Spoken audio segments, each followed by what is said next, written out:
Student, ये video है class 9 CBSE board के लिए एक्सरसाइज 8.2 क्वाड्रिलेटरल चैप्टर का question number 4।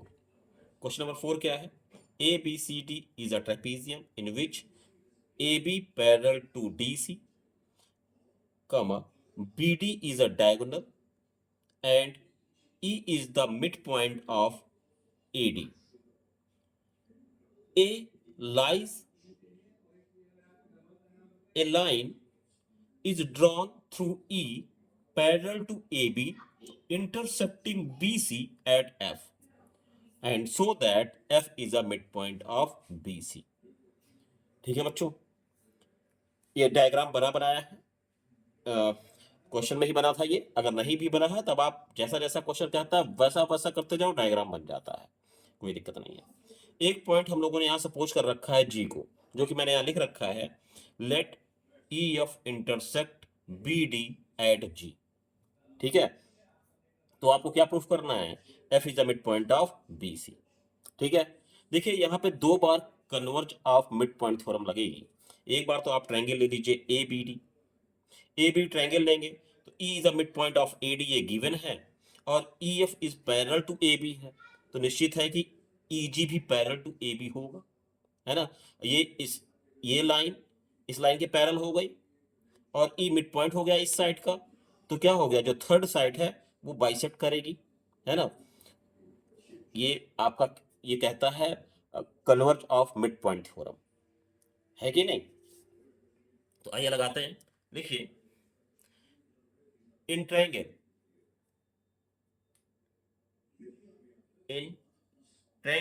A B D, A B D, ठीक है, E is a mid point of A D.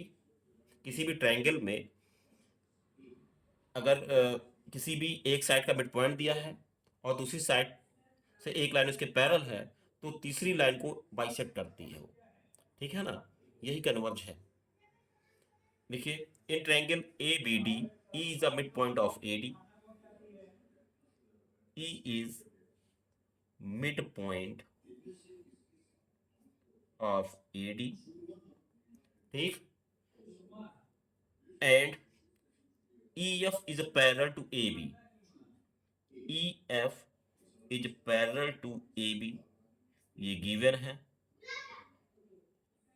अगर E F parallel to A B है तो ई जी भी पैरेलल टू ए बी होगा, therefore E G is parallel to A B, है ना, क्योंकि G is line on E F, G is lie on E F, ठीक है ना, ऐस कर सकते हो इसमें। अब देखो, ई मिड पॉइंट हो गया ए डी का और E G parallel to A B हो गया, therefore by converse of mid point theorem, by converse of mid point theorem, by converse of mid point theorem क्या हो जाएगा? G is a mid point of B D, G is a mid point of B D. ठीक है, अब आइए triangle ले लेते हैं B C D. Now now in triangle B C D, B C D में ट्रायंगल अगर आप ले रहे हैं तो क्या हो जाएगा?